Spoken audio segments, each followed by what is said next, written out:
안녕하세요.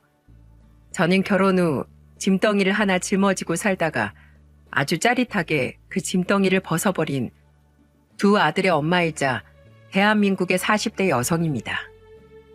저는 인생의 큰 행복을 꿈꾸며 결혼을 했지만 결혼 생활 내내 그 행복은 아주 짧았고 오래가지 못했어요. 오히려 행복을 느낀 세월보다 고통을 느낀 세월이 더 길었다고 자신 있게 말할 정도로 정말 힘든 시간들을 보냈습니다. 하지만 그 짐덩이 같았던 것이 제 발로 나가 떨어져 줬고 저는 속 시원히 그 짐덩이를 발로 뻥 차버릴 수 있었죠. 그리고 그 짐덩이는 다름 아닌 남편을 말하는 것인데요. 제가 어떻게 남편과 속 시원히 유혼가게 하게 됐는지 말씀드려 볼게요. 저와 남편은 20대 후반에 지인의 소개를 통해 만났습니다. 남편도 저도 둘 다 평범한 회사원이었기에 서로 잘 맞는 부분들이 많아 연애도 재미있게 했어요. 워낙에 남편은 유머 감각이 뛰어났던 사람인지라 연애를 하는 동안 재미있더라고요. 무엇보다 성실하고 착한 모습이 남달랐던 남편이었기에 전 결혼까지 생각을 했었어요. 둘 다 결혼을 전제로 연애를 하다가 결혼을 했고 거기에서부터 저의 불행이 시작되었습니다. 결혼 전까지만 해도 남편은 정말 좋은 사람이었어요. 다만 한 가지 아쉬운 점이 있다면 남편의 고향은 충청도이고 저의 고향은 서울이었는데 시댁 쪽은 좀 가난한 편이었어요. 충청도에서 시부모님 둘이서 농사를 지으면서 생계를 유지하고 있었는데 돈이 잘 벌리는 것 같지 않더라고요. 반면에 저희 부모님은 아빠가 사업을 하시는데 잘 되시는 편이라서 완전히 잘 살지 못해도 그래도 중상층에는 속해서 살고 있는 수준이었어요. 근데 돈이야 부족한 건 있는 쪽에서 채우면 되었기에 상관없었습니다. 게다가 남편은 성실하게 돈도 잘 모아왔었기 때문에 남편이 모은 돈과 제가 모은 돈을 합하고 그 나머지만 저희 집 쪽에서 도와주면서 서울의 아파트를 한 채 얻을 수 있었죠. 이때까지만 해도 남편은 상당히 경제적이고 성실하고 착실한 사람이었습니다. 결혼을 하고 나선 어찌나 저한테 잘하던지 집안일도 곧잘 같이 하고 맞벌이 하면서 서로 다 피곤하고 힘든 게 마찬가지다 보니까 너무 잘했어요. 그런 남편에게 전 고마움을 느꼈고 이 사람과 이렇게만 살면 평생 행복하겠다 싶었죠. 근데 결혼하고 나서 보니 이 시댁 쪽에는 문제가 하나 더 있었는데 그건 바로 시부였어요. 시부는 정말 철딱서니가 없어도 너무 없어서 농사도 거의 시어머니에게 맡기다시피 하고는 맨날 활량처럼 놀러만 다니는 듯 하더라고요. 심지어 도박도 좋아하고 유흥도 좋아해서 있는 족족 돈도 다 까먹어버리는 바람에 시댁에는 돈이 모아질 틈이 없었어요. 워낙에 사고뭉치에다가 노는 걸 좋아하시는 양반이라 시어머니와 시숙네, 우리 남편, 그리고 그 시누이까지 전부 다 두 손 두 발 놓을 정도였기에 사람이 진짜로 너무한가 보다 싶었죠.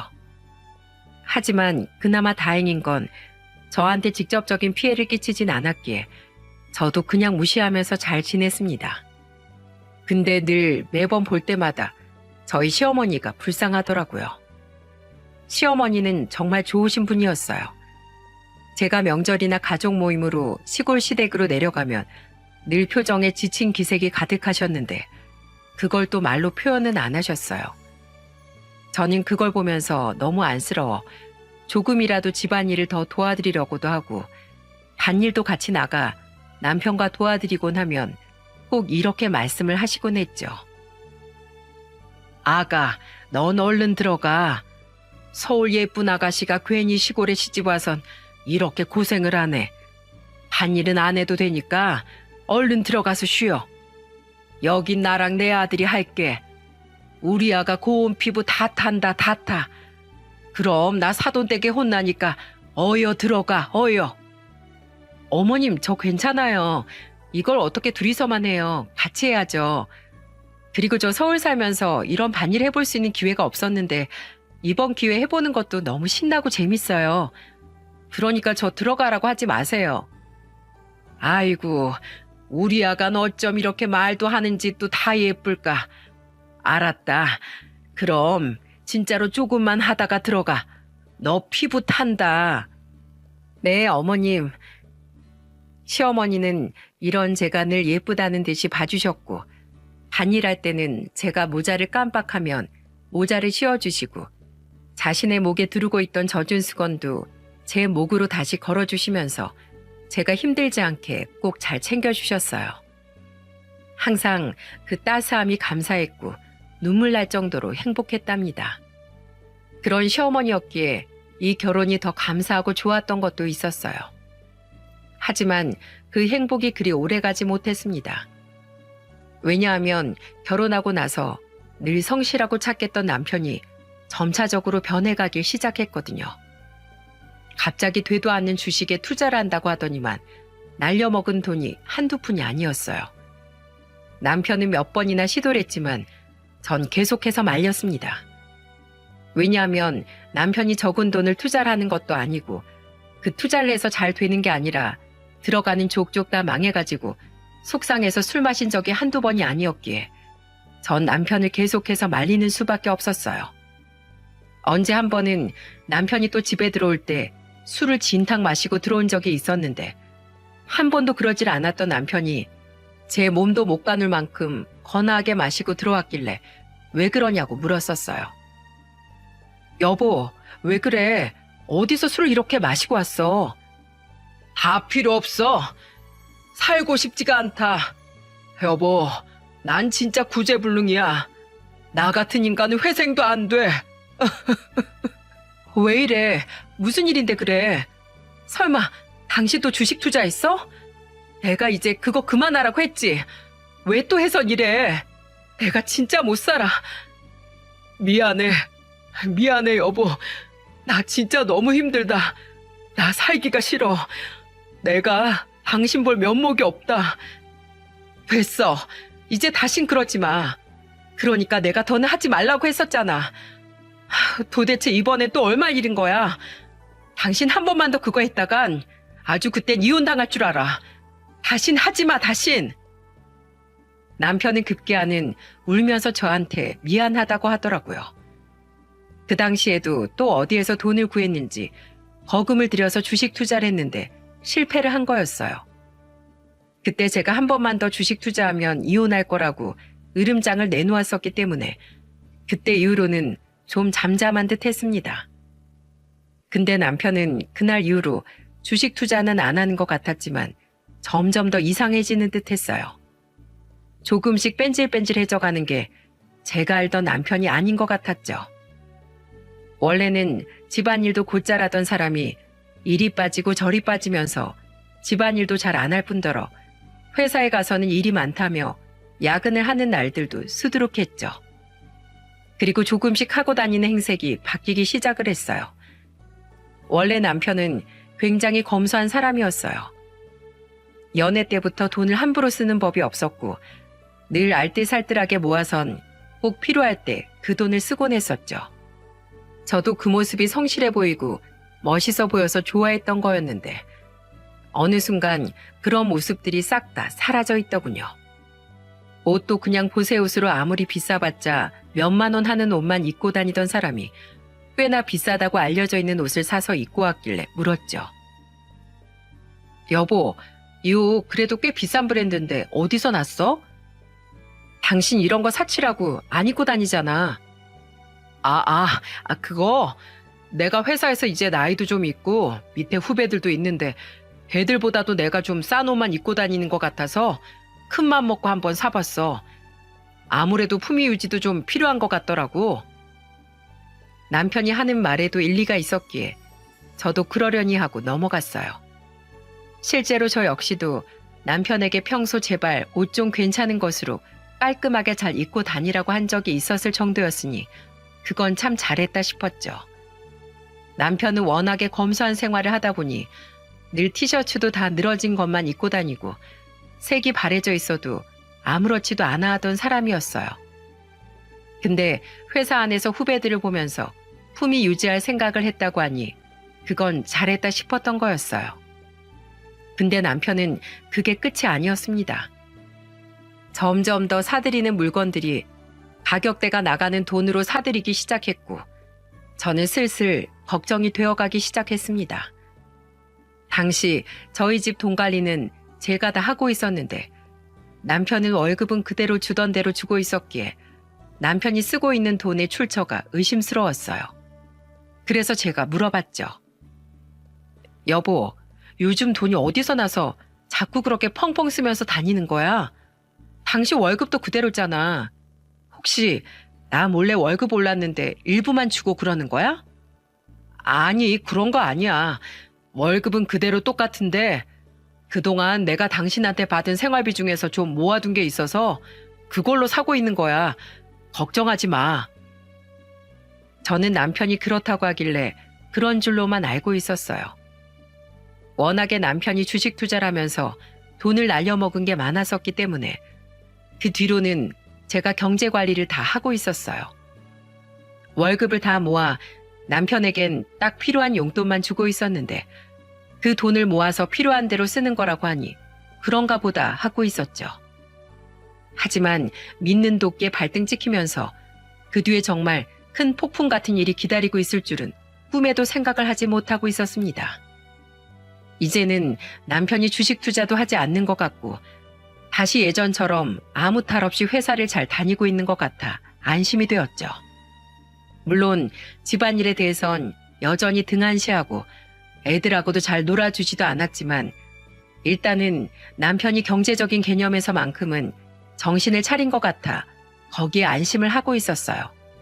저희는 결혼을 하고서 아들만 2명 낳아 키우고 있었는데 초반엔 남편이 잘 놀아주고 했었지만 주식 투자다 뭐다 하면서 점점 이상해지면서부터 애들하고도 안 놀아주기 시작했어요. 거기에 대해 서운함이 커 몇 번이나 말을 했지만 남편은 그것에 대해서도 고칠 생각을 안 하더라고요. 거기에 엎친 데 덮친 격이라고 매번 주식 투자에 사고만 치다 보니까 오히려 애들하고 안 놀아주고 집안일을 등한시하는 건 큰 문제도 아니게 되었죠. 그 정도로 남편은 주식에 미쳐 있었기 때문에 저는 우선 남편이 돈 문제만 안 일으키는 것만으로도 다행이라고 생각을 하며 지내고 있었죠. 그러던 와중에 남편은 또다시 놀라운 행색을 하고는 제 앞에 나타났습니다. 그때 정말 깜짝 놀라고 말았어요. 저는 결혼 전부터 부모님의 영향으로 중상층으로 좀 여유 있게 살았기에 명품이나 백화점 브랜드에 대해선 빠삭하게 잘 알고 있었거든요. 원래 저도 결혼 전까지만 해도 그런데 관심이 많았다가 가정을 이루면서 내 벌이에 맞게 살자는 주의가 되어서 다 멀리 해왔던 거였기 때문에 그동안은 관심을 가지지 않고 살고 있었던 것뿐이었죠. 근데 남편이 제가 너무나 잘 알고 있는 로땡땡 시계를 딱 차고서 집에 들어오는 게 아니겠어요? 원래는 잘 몰랐는데 남편이 퇴근해서는 씻겠다고 시계를 제 화장대 위에 벗어놓길래 자연스럽게 보게 된 거였고 남편이나 제 수준으로는 절대로 살 수 없는 물건을 사온 걸 보면서 전 너무나도 깜짝 놀라 물었어요. 여보, 이 시계 뭐야? 당신 무슨 돈이 있어서 지금 이런 고급 시계를 사온 거야? 이게 얼마짜린 줄이나 알아? 도대체 이거 어디서 산 거야? 당신이 산 거야? 아니면 설마 훔친 건 아니지? 진짜로 산 거면 나한테 한마디 말도 없이 이 큰 돈을 어디서 나서 쓴 거야? 빨리 바른 대로 말해. 저는 오죽하면 이 돈은 절대로 남편에게서 나올 수 없는 돈이다 라는 생각이 들어 훔친 건 아닐까 하는 생각까지 들더라고요. 그만큼 현실성이 떨어지는 물건이 남편 손에 쥐어져 있던 거였죠. 근데 남편은 애타는 제 속은 알지도 못한 채 태평하게 말을 하더라고요. 아, 이거? 내가 혹시 몰라서 당신한테 말 안 했는데 실은 나 지난번에 정말 좋은 기회가 하나 있어서 살짝 주식 투자해 놓은 게 있었는데 그게 완전 대박 터졌지 뭐야. 진짜 내 인생에도 이런 기적이 오나 싶더라고. 혹시나 또 갑작스러운 상황이 생겨서 그 돈이 다 날아가 버릴까 봐 당신한테 말도 못하고 있었는데 다행히 그게 딱 내 통장으로 그대로 들어온 거 있지? 내가 뭘 했어? 크게 한 방 터질 거라고 했지? 이제서야 내 도전이 빛을 발한 것뿐이야. 그래서 너무 기분 좋아서 기념도 하고 지금까지 고생했던 거 다 해소하게 기분 전환할 겸 하나 샀어. 이 시계가 진짜 남자들의 로망의 시계 아니겠어. 당신 것도 하나 사려고 했는데 당신은 워낙 검소해서 말이야. 그래도 생각해보니 안 되겠어. 내가 당신 것도 조만간 사다 줄게. 걱정하지 마. 뭐라고? 아니 주식 투자를 얼마나 해서 성공했길래 이 비싼 롯땡스 시계를 다 사. 너무 말도 안 되잖아. 저는 이 현실성 없는 씀씀이에 대한 출처가 주식 투자에서 성공한 돈이라는 말을 하는데 도저히 믿기지가 않더라고요. 그래서 남편에게 제가 계속 의심스럽다고 말을 했죠. 제가 하도 못 믿어 하니까 실제로 남편이 자신의 증권회사 계좌에 들어가 있는 돈 사진을 보여주는데 정말로 그 안에는 놀라운 금액이 보였어요. 하지만 이게 아무리 진짜라고 해도 저는 그 돈을 그렇게 함부로 쓰는 씀씀이도 마음에 들지 않았습니다. 왜냐하면 남편은 그날 이후로도 계속해서 사치를 부리면서 다녔거든요. 쉽게 번 만큼 쉽게 날아갈 수 있는 돈이기에 저는 그 씀씀이가 정말 싫었어요. 그동안 주식 투자하느라 진 빚을 먼저 갚아도 부족할 판에 헤프게 쓰는 그 인간의 씀씀이가 정말 마음에 들지 않더라고요. 그래서 남편의 사치를 보면서 계속해서 더 말을 해왔죠. 당신 진짜 돈을 그렇게 헤프게 쓰면 어떡해. 쉽게 번 돈은 그만큼 쉽게 생각했다가 큰 코 다치는 거 몰라? 당신 분명 후회할 날 온다. 그러니까 당장 그 돈 그만 쓰고 제발 좀 모아놔. 그리고 당신 빚진 거 있다며. 그거 분명히 난 같이 안 갚는다고 했어? 빨리 그것부터 갚아. 아, 이럴 때 안 쓰면 또 언제 쓰냐고. 내가 투자해서 내가 번 돈이니까 내가 다 알아서 할 거야. 그러니까 당신은 참견 마. 남편은 이제는 아예 제 잔소리도 듣지 않고 무시하면서 자신이 하고 싶은 대로 막 사치를 부리면서 다녔어요. 결국 남편은 온갖 명품 시장에 차까지 외제차로 싹 바꿔버리면서 한심한 꼴을 하면서 다니더라고요. 그 꼴이 보기 싫어서 저는 하던 잔소리도 다 멈추고 그냥 남편이 하는 걸 무시하고 살았습니다. 그러면서 점점 이 사람과 사는 게 힘들어져 이혼까지 고민할 정도까지 되어 있었죠. 근데 그 속도 모르고 또 이 인간이 갑작스런 이야기를 하더라고요. 남편은 어느 날 갑자기 오더니 회사를 그만두겠다고 제게 통보를 해왔어요. 저는 너무 당황스러웠고 잘 다니던 회사까지 그만두겠다고 나오는 남편이 이해가 가질 않았죠. 여보, 지금 애들도 어린데 왜 갑자기 회사를 그만두겠다고 하는 거야? 물론 나도 지금 같이 벌고 있긴 하지만 요즘 애들 둘 키우려면 우리 둘 다 벌어야 한다는 거 당신이 더 잘 알잖아. 나 애 낳자마자 육아휴직 길게 갖지 말라고 한 게 누구였는데 지금 그거 잠깐 돈 들어온 거 가지고 당신 기고만장해서 그러는가 본데 그 돈 당신 그렇게 써대면 절대로 길게 못 가. 금세 또 바닥난다고. 알지. 그래서 이제 이 돈도 더 안 쓸 생각이야. 그리고 그게 사실 지금 내가 회사에서 좀 힘들어. 밑에선 치고 올라오지 회사에선 점점 더 갑질도 심해지지. 진짜 요즘은 버티기가 너무 힘들다. 그래서 나 그냥 회사 그만두고 가게 하나 차리는 게 나을 것 같아. 요즘 창업할 만한 거 무궁무진하잖아. 그러니까 날 좀 믿어주고 기다려주면 안 될까? 내가 열심히 공부하면서 지금 알아보고 있으니까 이번 한 번만 날 좀 믿어줘, 여보. 남편은 정말 진지하고 간절한 소리로 말을 했어요. 그동안은 내가 알던 남편의 모습이 아니라는 생각이 들 정도로 사치를 부리면서 철없이 살던 남편이 진지하게 나오니 또 정신을 차렸나 싶더라고요. 하지만 그래도 사람이라는 게 한순간에 변하는 게 아니기 때문에 전 계속해서 반대를 하고 있었습니다. 근데 남편은 끊임없이 저에게 어필을 했고 저는 잘 다니던 회사를 갑작스럽게 그만둔다고 하니 너무 당혹스럽고 걱정스럽기도 했지만 그래도 남편이 계속해서 진지하게 이야기를 하니 그렇게 하자고 했어요. 그리고 여기에서도 또 절 실망시키는 일이 일어나면 그때는 진짜로 이혼을 할 생각까지 하고 마지막 기회를 준다는 마음으로 허락을 했죠. 근데 회사를 그만두고 나서 가게 자리나 실제 창업을 위한 대비를 해야 하는데 이 사람이 계속 밖에 왔다 갔다 하는 것 같긴 한데 뭔가 일이 이루어지질 않는 거예요.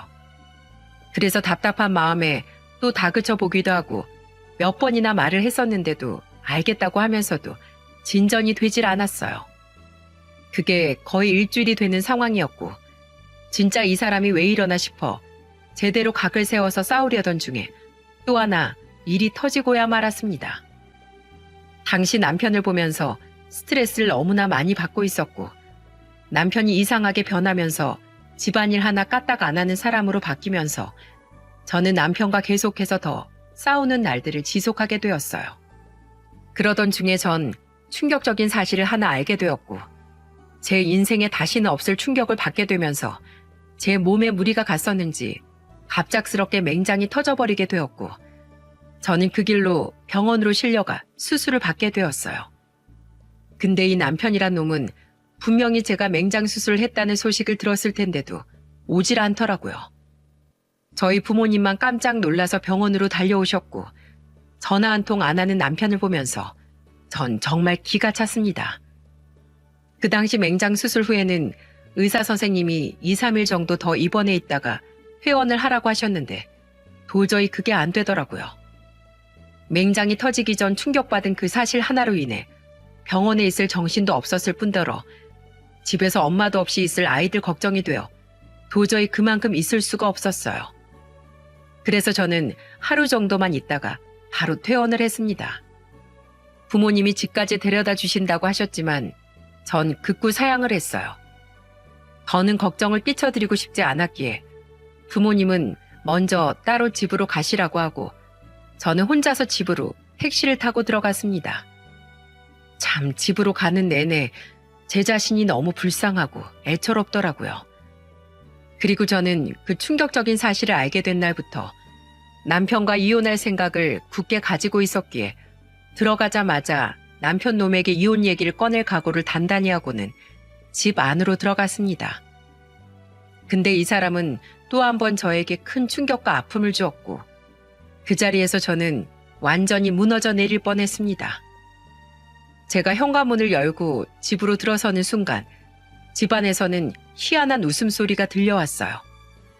그중 하나는 남편의 목소리가 분명했는데 한 목소리는 전혀 듣도 보도 못한 낯선 여자의 웃음소리였어요.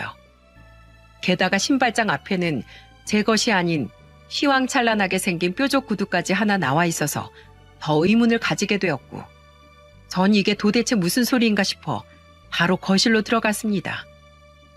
그리고 집안 거실에서 정말 상상하지도 못했던 광경이 펼쳐져 있는 걸 보고 그 자리에서 쓰러질 뻔했습니다. 제 눈앞에 보인 모습은 다름 아닌 저의 남편과 처음 보는 여자였고 그 둘은 마치 이 집이 처음부터 둘이 살던 집이었던 것 마냥 딱 붙어서 보기에도 민망한 장난들을 치고 있더라고요. 그 모습을 보자마자 전 거의 폭발해 버리는 줄 알았습니다. 당신 이게 지금 다 뭐야? 당신은 누구야? 니네들 지금 이 집에서 뭐하는 짓거리야? 현관문이 열리는 소리도 못 들을 정도로 둘은 서로에게 심취해 있었기에 제 고함 소리에 화들짝 놀라면서 절 쳐다봤어요. 여보, 당신 내일 퇴원하는 거 아니었어? 갑자기 어떻게 온 거야? 뭐? 어떻게 왔냐고? 너 설마 나 맹장 터져서 병원으로 실려가자마자 이 짓거리 하느라 병원에도 안 와본 거니? 네가 그러고도 사람이야? 그리고 지금 애들 올 시간도 다 됐는데 애들이 이 꼴 보면 어쩌려고 당신 여자를 집까지 데리고 와서 이러고 있는 거야? 당신 진짜 미쳤어? 아니, 이제 금방 가려고 했어. 나가려고 했다고. 저는 남편의 대응에 더 기가 찼습니다. 정말 이것보다 더 황당한 일이 내 인생에 또 있을까 싶더라고요. 나가려고 했다고? 지금 그게 나한테 할 소리니? 저 여자 대체 뭐야? 누군데 내 집 거실에 떡하니 앉아있는 거냐고. 저는 남편에게 여자의 정체에 대해 물었고 그 뻔뻔스런 여자는 아무렇지도 않다는 듯 저한테 말을 건네왔습니다. 저요? 저 오빠랑 만나는 사람인데요. 오빠가 저랑 집에 한번 같이 있고 싶다고 해서 와본 거예요. 오빠가 같이 사는 여자랑은 너무 부부 느낌이 안 난다면서 저더러 좀 부부같이 있어달라고 하더라고요. 그러니까 오빠한테 잘했었어야죠. 오빠가 오죽하면 날 여기까지 데리고 왔을까? 야, 너 진짜 돌았니? 어? 진짜 개념을 상실했어? 아니면 뇌가 없는 거니? 언니, 그렇게 열내봤자 소용없어요. 내가 이 집에 들어오면서 이 정도도 예상 못했을까 봐요. 나 오빠 이혼시킬 마음 충분히 있어요. 요즘은 위자료도 최대가 3천만 원이라면서요. 나 정도쯤이야 오빠 위해서라면 얼마든지 쓸 수 있죠. 그러니까 우리 오빠 그만 좀 타박하세요. 나 우리 오빠 구박당하는 꼴 못 보니까. 언니가 그래서 안 되는 거예요. 그러니까 우리 오빠가 진저리를 치지. 와, 아무리 세상이 변했어도 상간녀가 본처 앞에서 이렇게 당당할 수 있는 걸까요? 저는 이 상황에 대해서 뭐라 할 말이 없었습니다. 저는 정말 이 어이가 없는 상황에서 도대체 뭘 해야 할까 순간 고민이 되었어요. 이 사람들은 제가 더 반박할 말을 기다리고 있었는지 제가 말할 때까지 저만 쳐다보고 있었고 그로 인해 거의 1분 정도가 정적으로 흘러갔습니다. 1분쯤 되었을 때 저는 저도 모르게 실성한 사람처럼 웃음이 흘러나오더라고요. 너무 현실성이 떨어지는 이 상황을 보면서 그저 웃음밖에 나오질 않았어요. 그래서 그냥 웃기는 대로 막 웃었습니다. 아이고, 진짜 내 배야. 아, 그래. 좋다, 좋아. 나 안 그래도 이 집에 들어오는 내내 저 인간이랑 이혼하는 생각하면서 왔는데, 와, 이게 이렇게 실현이 되네. 진짜 죽인다, 죽여. 그냥 신은 내 편이네.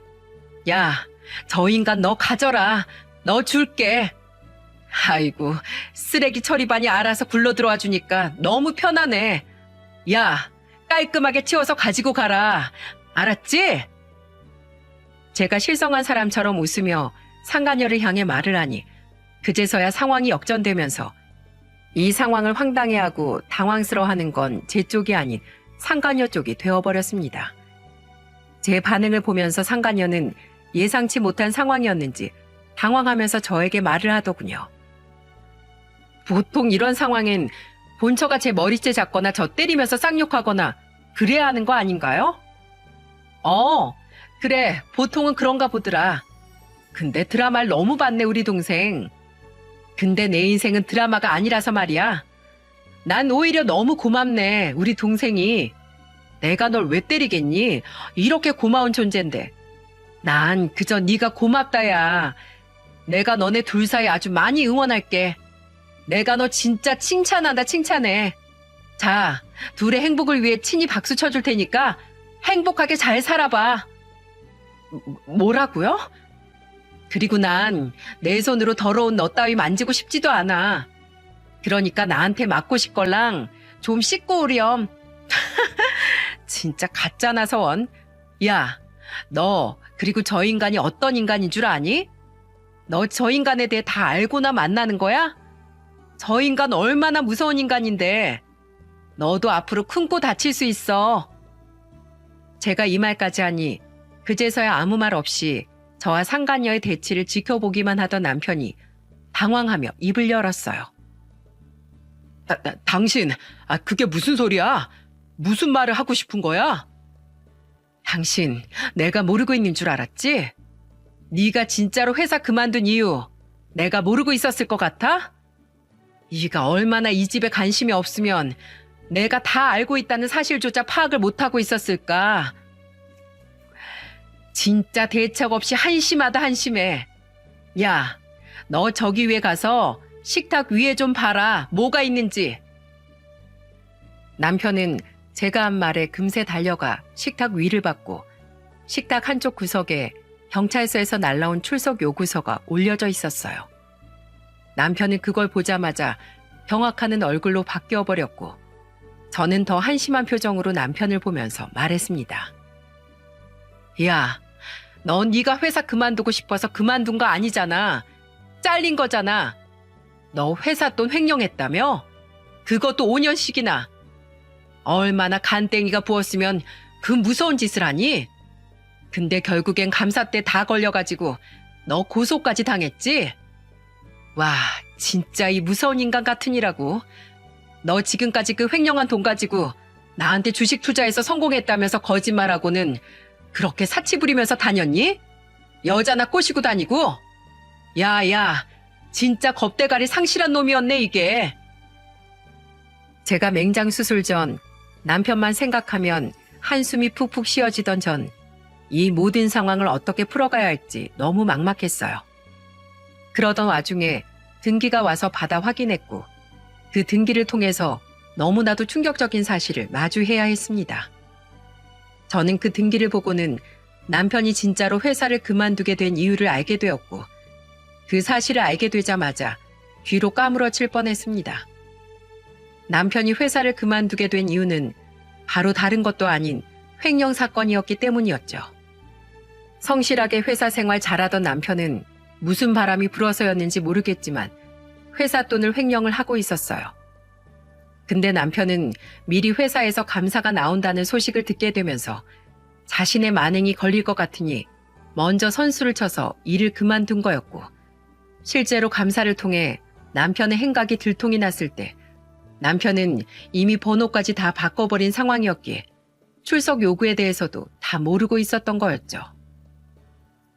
저는 중간에 남편이 회사를 그만두면서 번호까지 바꾸길래 아예 그 회사 사람들하고는 연도 끊고 싶은가 보다 생각만 하고 있었는데 실은 그게 제대로 피하기 위함이었다는 걸 그때서야 알게 되었어요.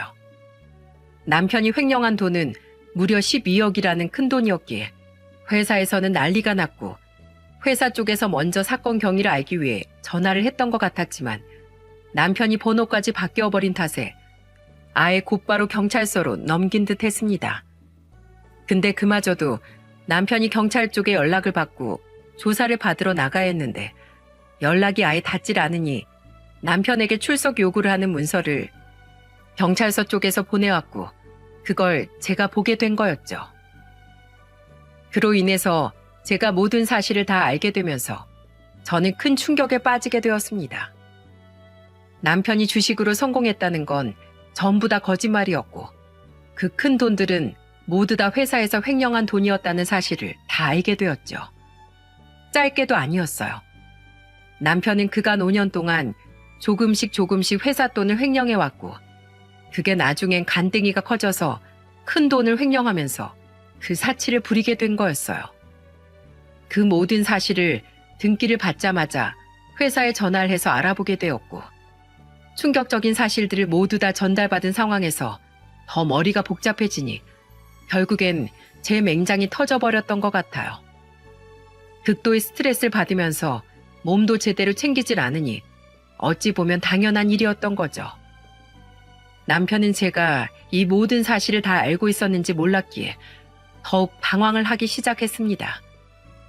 하지만 이미 모든 게 다 들통이 났고 끝나버린 상황이었기에 저는 남편과 이혼을 결심했고 그 자리에서 그 두 인간들에게 한 번 더 말을 했어요. 야, 아무튼 니네 둘 참 잘 어울린 한 쌍이다. 둘 다 간땡이가 부은 게 참 잘 어울린다 야. 너네 둘이서 어디 잘 먹고 잘 살아봐라. 이 모든 것들을 다 그 자리에서 까발리니 난리가 난 건 남편뿐만이 아니었어요. 상간녀도 이 모든 사실을 알게 되면서 난리가 났습니다. 오빠, 이거 다 사실이야? 오빠가 정말로 그런 거냐고. 남편은 당황해서 우물쭈물하면서 대답을 못하고 있길래 제가 친절하게 답변을 해줬습니다. 야, 당연하지. 너 니네 오빠 아주 많이 사랑해서 네 오빠 위해서 위자료 3천만 원도 다 낼 수 있다고 했지? 아유, 아주 수뇌부 같은 사랑이네. 눈물겨운 사랑이야. 근데 너 이제 어떡하니? 니네 오빠랑 결혼한다고 해도 네 오빠 얼마 못 가서 깜빵 갈 것 같은데 혼자 독수 공방하게 생겼네. 앞으로 네 미래는 네 오빠 옥바라지 하면서 영치금 넣어주고 또 면회 가면서 그렇게 인생 보내야겠다. 아유, 참 젊은 나이 안 됐네. 아니다.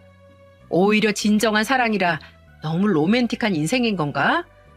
암튼 그렇다 해도 난 전혀 부럽진 않다 얘. 하여간 나는 네가 주는 그 3천만 원으로 인생 펴고 재밌게 살아볼게. 너무 고맙다 야. 조만간 위자료 소송 걸어줄 테니까 집에서 딱 기다리고 있어. 저는 한껏 비웃어주면서 상간녀에게 말을 했습니다. 역시 상간녀는 거의 까무러치듯 난리 법석을 떨어대더군요. 급기야는 남편의 뺨을 확 후려갈기고는 그대로 맨발로 집안을 뛰쳐나가 도망가는데 저는 배꼽이 빠지는 줄 알았습니다. 어찌나 웃겼는지 몰라요. 저는 어차피 남편과 이혼 생각을 하고 있었는데 본인이 알아서 이혼 건수를 잡아서 저에게 던져주니 저는 그저 고마울 따름이었죠. 이미 이 횡령 사건만으로도 이혼 사유가 충분했는데 외도까지 해주니 아주 금상첨화더라고요. 덕분에 저는 아주 속 시원하게 이혼을 할 수 있었답니다. 근데 남편은 아니었죠.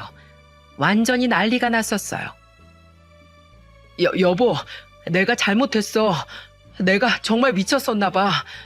그냥 잠시 돈에 눈이 멀어서 돌았었어. 미안해. 나 버리지만 마. 나 회사 돈 12억 그대로 다 가져다 놔야 되는데 그거 나 혼자 갚을 능력이 안 돼. 당신도 잘 알잖아. 그러니까 그 일부만이라도 좀 해주면 안 될까? 그럼 내가 평생 당신 모시고 살게.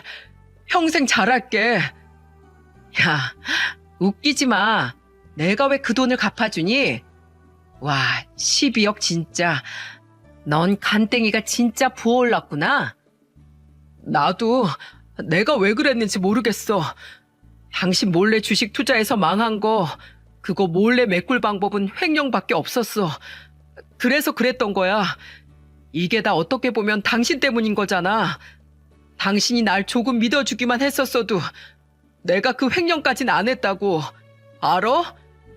야, 너 지금 그걸 변명이라고 하냐? 그게 다 나 때문이라고? 그렇게 말하면 네가 한 짓거리가 없던 일이 되니? 용서가 돼? 그리고 그게 왜 나 때문이야? 순전히 다 네 허황된 꿈 때문인 거지. 주식으로 성공하는 사람이 얼마나 있다고. 너 몇 번이나 주식질 하다가 돈 날려 먹은 거 내가 몇 번 참아준 것만 해도 나는 보살이야. 알아? 네가 주식으로 날린 돈이 적니? 몇 천이나 날려 먹었잖아. 그 꼴을 지켜보면서도 내가 널 계속 믿어줘야 돼? 진짜 변명도 기똥차다 너. 근데 어쩌니? 창의력은 좋았는데 그걸 현실로 만들 능력이 부족하네. 좀 더 능력치 좀 키워봐라 얘. 그 전에 위자료는 톡톡히 준비하고. 알았지? 이 인간은 처음에는 저 몰래 주식 투자했다가 또 날려먹은 돈을 메꾸기 위해 회사 돈을 횡령을 했다가 그게 걸리질 않으니까 신이 나서 계속해서 횡령을 했던 거였어요. 그 횡령한 돈으로 사치를 부리는 거에 익숙해지다 보니 그 손이 점점 더 커지게 되었던 거죠. 나중에 알고 보니 저한테 보여줬던 그 통장 내역도 실제 은행 어플로 보여준 게 아니라 자신이 캡처해놓은 사진이라며 보여준 거였는데 그것까지도 다 조작이었던 거였어요. 그만큼 남편은 아예 치밀하게 사기 행각을 저질렀던 거였습니다. 맞아. 여보, 당신 말이 다 맞아. 사실은 다 핑계야. 당신은 아무 잘못 없어. 사실은 다 내 잘못이야. 근데 내가 진짜로 그걸 다 갚을 능력이 안 돼. 근데 쳐가는 능력이 되잖아. 그러니까 제발 그동안 같이 산 시간을 봐서라도, 아니 우리 애들을 봐서라도 나 좀 도와줘. 당신 우리 애들이 어디 나가서 아빠가 범죄자란 소리 듣고 살았으면 좋겠어? 그러니까 애들을 생각해서라도 제발 좀 나 좀 도와줘. 웃기지 마. 당신은 그냥 끝이야. 당신이 저지른 짓은 당신이 알아서 해결하고 우리 애들은 내가 그딴 소리 못 듣게 할 거니까 그건 걱정하지 마. 네가 걱정할 건 앞으로 네 신상이나 어떻게 챙겨 하는 건지야. 아무튼 난 내 할 말 다 했다. 네가 진짜로 애들을 생각한다면 그냥 더 추한 모습 보이지 말고 죗값 잘 치러. 그리고 다신 애들 앞에도 내 앞에도 나타나지 말고. 그게 네가 할 일이야. 안 돼. 안 돼, 여보. 제발 나 좀 도와줘. 남편은 계속해서 제 바지가랑이를 잡고 늘어졌고 저는 더는 이 인간 꼴을 보고 싶지 않아 그대로 엉덩이를 있는 그대로 힘껏 차버리고는 집에서 쫓아내버렸어요. 그 이후로 남편이 집에 들어오지 못하도록 저는 집 비밀번호까지 바꿔버렸습니다. 그리고 바로 저희 짐을 싸서는 애들과 함께 친정으로 갔어요.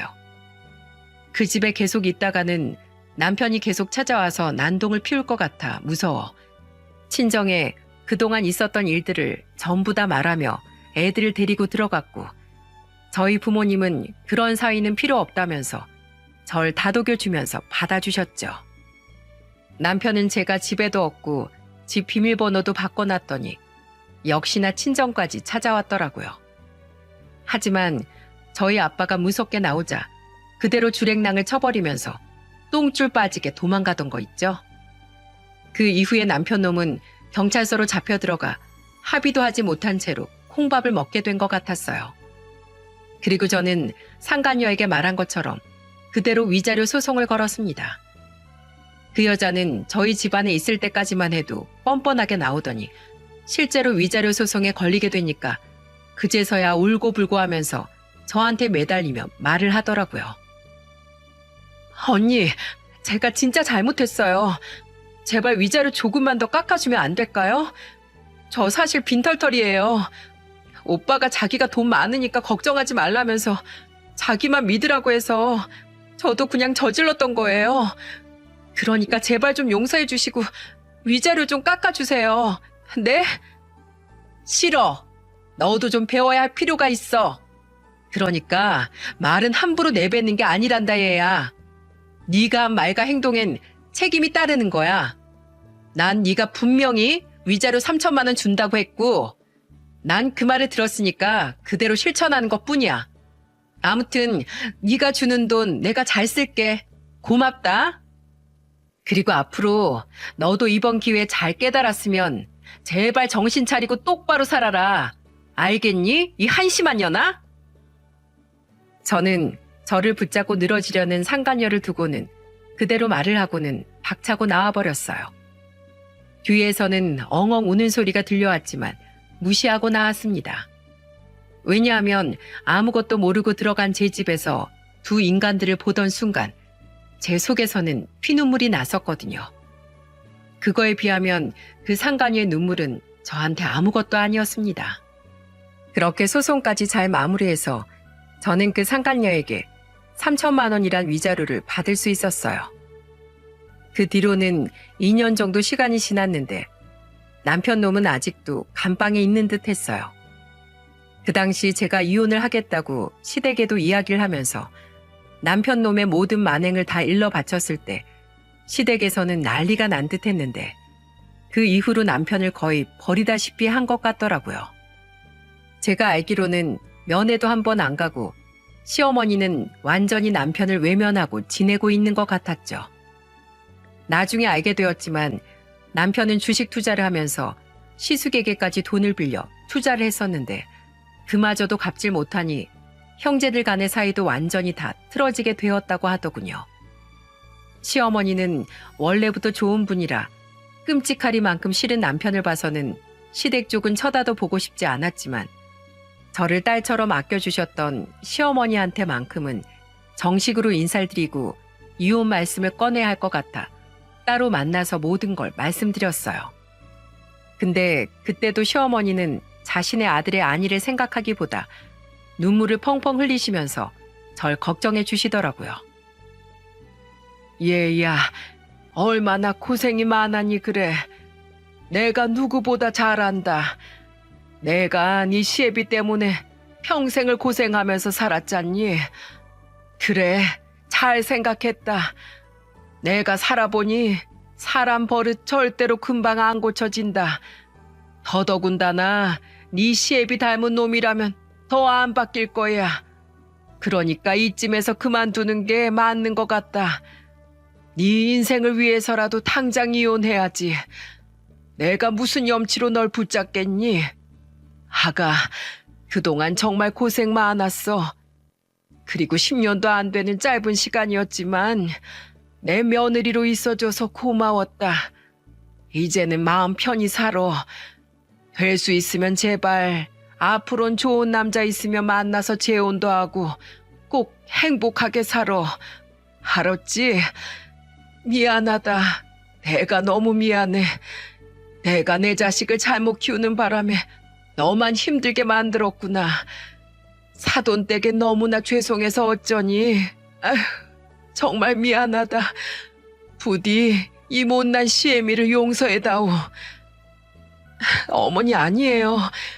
이게 왜 다 어머님 잘못이에요. 그 인간이 잘못한 건데요. 이건 그 누구의 잘못도 아니에요. 그 당사자만 잘못인 거잖아요. 전 그렇게 생각하기로 했어요. 안 그러면 제가 너무 잘못 살아온 것 같아서 스스로 힘들어지더라고요. 그러니까 어머님도 자책하지 마시고 부디 행복하게 편안하게 사세요.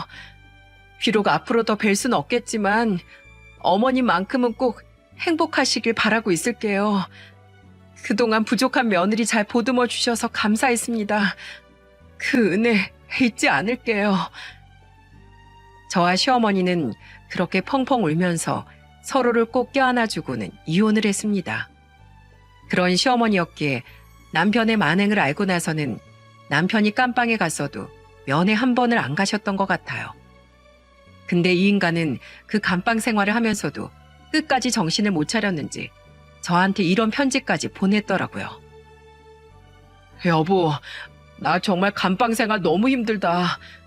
어머니도 날 외면하곤 면회 한 번을 안 오셔. 형이랑 동생도 전혀 찾아오지 않고 나 정말 외롭고 너무 힘든데 당신이라도 와주면 안 될까? 앞으로 내가 여기에서 나가면 당신한테 정말 잘할게. 우리 형한텐 사실 내가 전에 주식 투자한다고 돈 빌린 게 있었는데 그걸 안 갚았더니 날 아예 동생으로도 생각 안 하는 것 같아. 형제들이 어쩌면 나한테 이럴 수 있을까? 그러니 나한텐 당신밖에 없어. 그러니까 제발 나 좀 다시 받아줘, 여보. 내가 평생 당신 여왕님처럼 받들면서 살게. 사랑해, 여보. 이런 미친 편지를 보고 나니 저는 더더욱 정신이 더 차려졌습니다. 다시는 이딴 놈한테 코 깨이지 않게 정신 바짝 차리고 살아야겠다는 생각이 들더라고요. 그래서 아예 그 편지를 박박 찢어버리고는 제대로 개무시를 해주었습니다. 남편은 말 그대로 한심한 자의 최후를 보게끔 해주었어요. 저는 그 뒤로 아예 집을 다 청산하고 이사를 가버렸어요. 위자료로 집도 다 제 것이 되었기에 저는 그게 결정되자마자 집을 다 팔아버리고는 애들을 데리고 아예 다른 동네로 이사를 가버렸습니다. 거기에서 혼자 외벌이하면서 아이들을 키우고 있어요. 애들이 아빠의 존재를 다 아는 나이이기 때문에 종종 아빠를 찾아서 조금 난감할 때도 있어서 우선은 아빠가 멀리 일 나갔다고만 말을 한 상황이지만 앞으로는 아빠의 존재에 대해서 언제 어떻게 제대로 설명을 해줘야 할까 고민이 많아지고 있어요. 하지만 아직까진 아빠에 대한 좋은 기억만 아이들이 가지고 있게 해주고 싶어 모든 사실들은 다 숨기고 있는 중입니다. 저희 친정 부모님도 섣불리 말하지 않는 게 좋겠다고 해서 그냥 때만 기다리면서 두 아이들을 열심히 키우고 있는 중이에요. 여러분, 참 별난 일이 다 있지 않나요? 저는 제 남편이란 사람이 돈에 눈이 멀어 그 험한 짓거리까지 할 줄은 몰랐어요. 하지만 세상은 정말 두고 보며 살아야 할 일이더라고요. 남편이 언제 죗값을 다 치르고 나올지 모르겠지만 전 이제는 전 남편이 된 그 인간은 더 상종 안 하고 살 생각이랍니다. 아이들에게도 더 보여줄 마음도 없고요. 그저 아빠 없이 클 우리 애들이 더 상처받지 않고 그저 밝게, 그저 행복하게만 잘 살았으면 하는 마음뿐입니다. 저는 오히려 10년도 안 되는 그 짧은 결혼 시간 동안 초반엔 좋았다가 나중에 가면 갈수록 이 인간이 더 싫어지고 짐덩이처럼 느껴졌던 남편이 사라지니 속이 후련한 상태예요. 그래서 앞으로는 더 저의 행복을 위해 잘 할 수 있을 것 같습니다. 부디 저의 앞날을 지켜봐 주시고 우리 애들과 저까지 이 세 식구가 똘똘 뭉쳐서 행복한 인생을 살아갈 수 있도록 응원해 주세요. 그리고 저도 여러분에게는 부디 좋은 일들만, 행복한 일만 가득하시길 마음 다해서 응원하겠습니다. 저의 긴 사연을 들어주셔서 감사합니다.